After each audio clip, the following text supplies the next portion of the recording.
So welcome to the very first session of Project 13. Now this first day, we're going to spend half a day, maybe the whole day together, but all the meetings won't be that long for the next 6 months, for the next 12 months.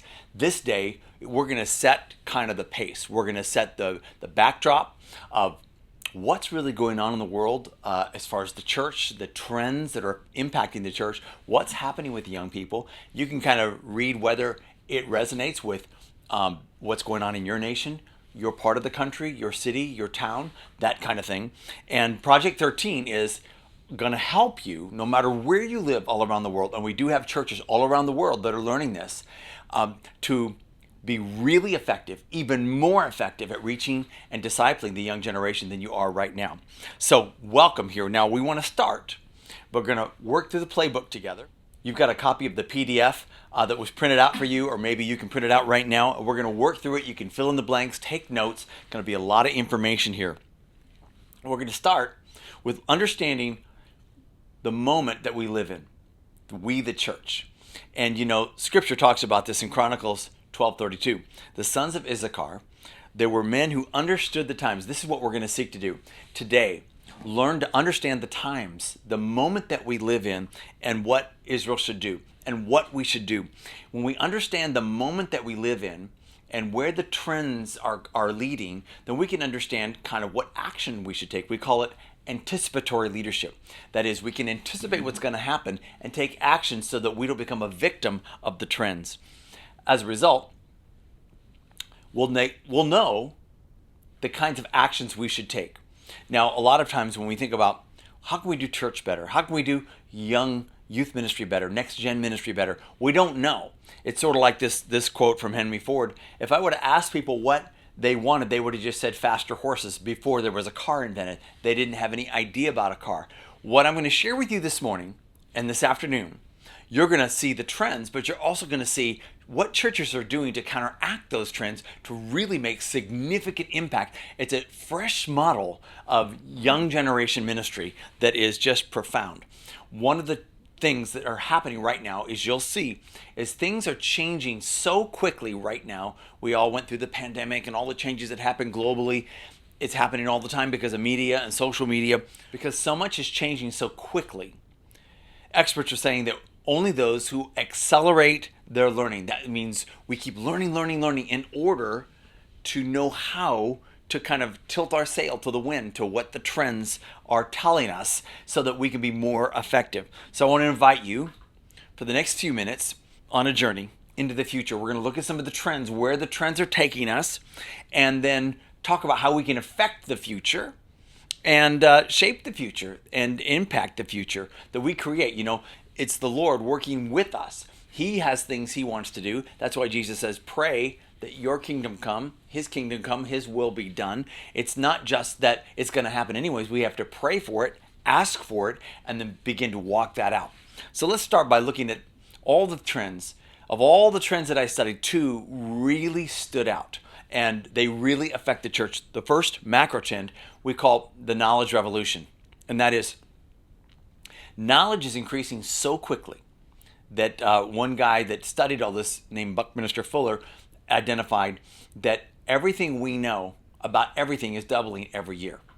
Now, it used to take 100 years for all knowledge to double, then 50 years and 100 years now, or then 10 years, and now every year, except for medicine, everything we know about medicine doubles every 80 days or less.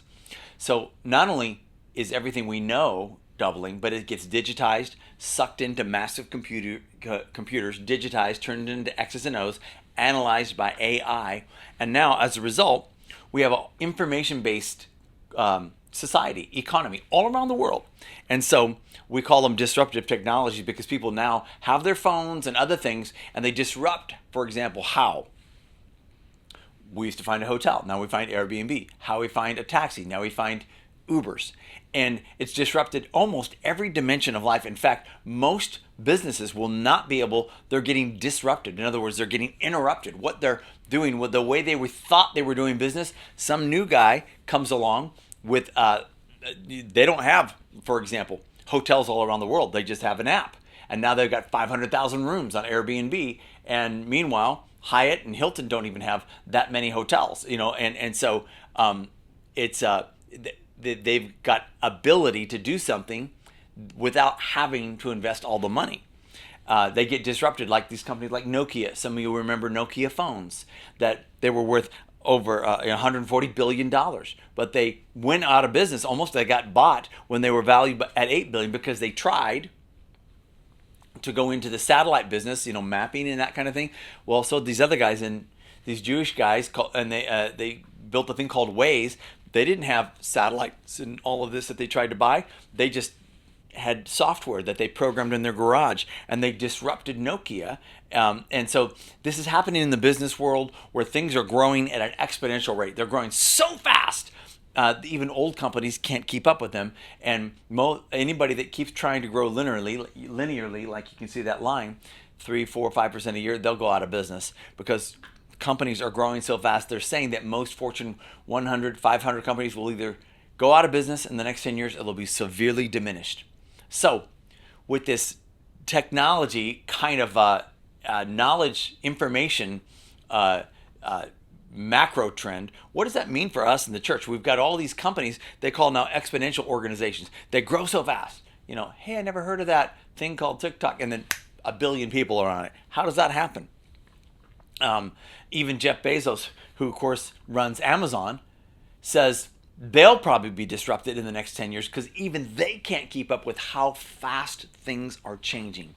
And so, question for us as the church leaders, with all the change happening, the way people do anything is changing. Should we disrupt ourselves? Some companies are trying to disrupt themselves. Most of them can't disrupt themselves quick enough. Apple has been able to do it, but can we, the church? In other words, disrupt the way we've been doing things. The message doesn't change, but how we deliver it, how we impact, can change all along the way, as it has, and for thousands of years. A couple other things regarding this first trend is people on the internet. Here's one. Right now, there's about 4.5 billion. In just a few years, there'll be 8 billion. You can see the data there. Now, think about this. 3.5 billion more people will be online in just a few years. It took 30 years to get 4.5 billion, and in 3 or 4 years, bam, it'll double. You see how fast things are growing?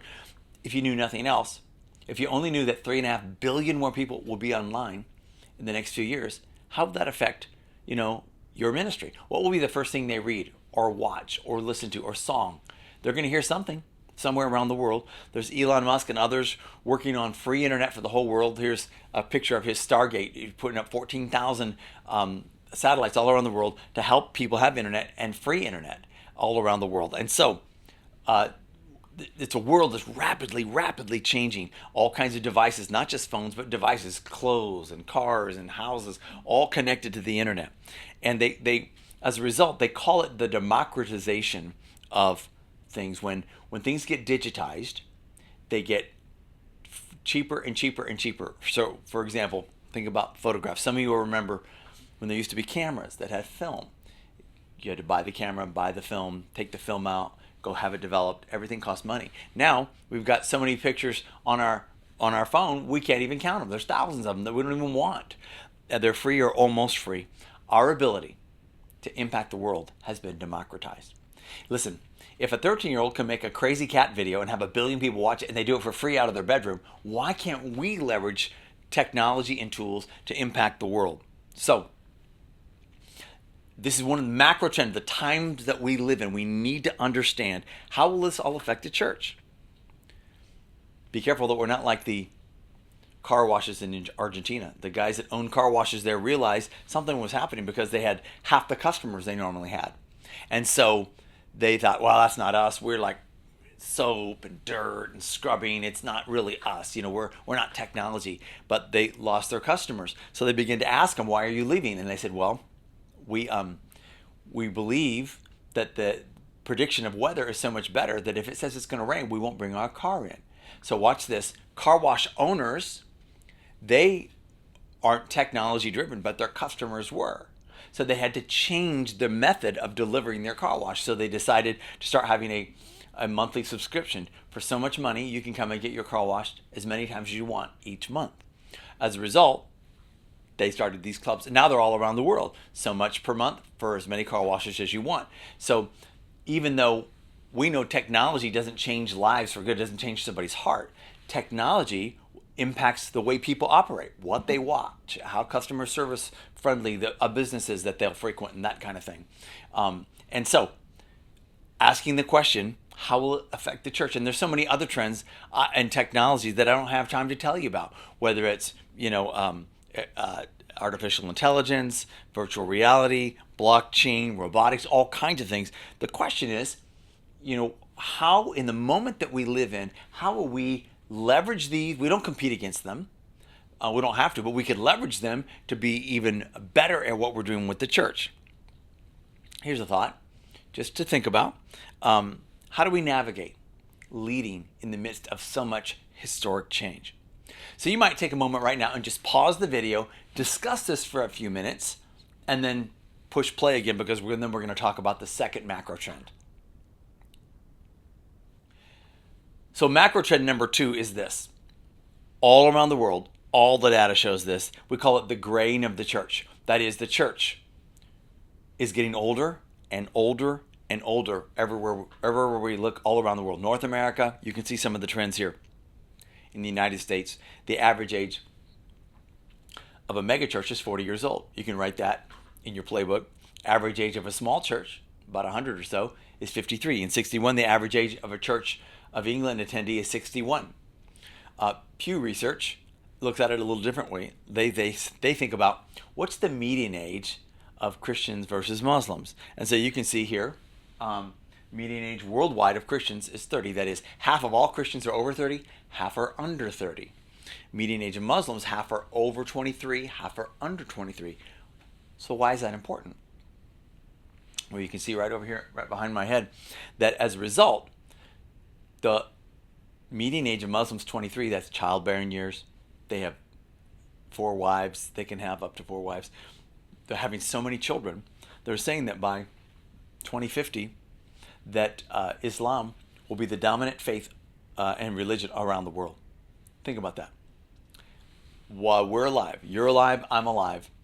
If we're not careful, this trend is going to take over the world, because somehow the church is getting older and older. We're not reaching the young generation, and the young generation is dying out. You can see what's happened in South Korea. There's a huge revival back in the 1970s and 80s. They went from 2% Christian to about 33% Christian in one generation. However, today, it's 1.7% of the young generation. So they had this amazing revival, biggest churches in the world, just amazing impact and all of this, lots of prayer groups and cell groups, and then the next generation, it's gone. That's a picture of what's happening all around the world. In fact, you can see, here's the actual Pew study. If you'll look right here, you'll see that in 2050, that's when they eclipse us as a faith. And it's a tragedy, because it doesn't have to happen.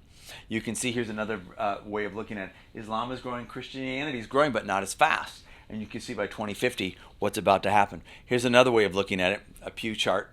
So Islam is growing by 73%, not because they're converting anybody, they're just having lots of children.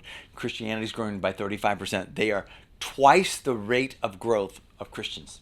And so I can show you more data. Here's from data from North America. You can see what percentage of people call themselves Christians. You can see the older generation, 84%, call themselves Christians, and then the baby boomers, 76%, Gen X, 67%, millennials, 49%, and now Gen Z are at 38%. 38% call themselves Christians. So you can see what's going on here. There's a trend. Barna puts it this way. What about those who they call themselves the nuns? In other words, not the Catholic nuns, but they say, what religion are you? Are you Jewish? Are you Islam? Are you Christian? Those that mark none, they call them the nuns. And you can see over the years, each generation, it's grown until right now, Gen Z, 44.9% say we have no religion, none. And so this is what that chart looks like, all those charts put together. So you can see percentage of Christians in North America keeps going down, down, down each generation, in spite of everything that we're doing, which means the church is getting older and older. So you can see Gen Z is at 38%. It's a question mark, because not all of them are over 20. Half are under 20. We can change that. But if the trend continues, then you can see Gen Alpha is going to be 25%, and Gen Beta even less than that, 15%. And so this is our goal, is to disrupt this trend. We want to change this trend. We want it to turn around in the United States, in South America, in Russia, in Asia, all in Europe, all around the world. Some of you guys might be more accelerated on this than others. And so this macro trend, the church is getting older and older, and we're going to talk about how these remarkable churches, how they have disrupted this so you can disrupt it in your church and in your town. It fundamentally means we've got to ask some hard questions. How do we shut down the exodus of young adults from their faith and from the church? You know, we keep hearing this. They graduate from high school and then they don't come back to church. They graduate from university, they don't come back to church. How do we simply not just keep young people in the church? How do we keep them thriving in their faith and become pillars in the church? And how do we not just exist, but how do we, and keep the ones that parents go to the church, but how do we reach ones outside the church while they're most likely to come to Christ? This is what we're going to study. This is how we're going to approach this. We are going to learn the best practices. Churches are actually doing this. I've seen it with my own eyes. It's such good news. It's so remarkable. But we still need to give you some backdrop on how problems are solved, and that's what we're going to talk about in the next session.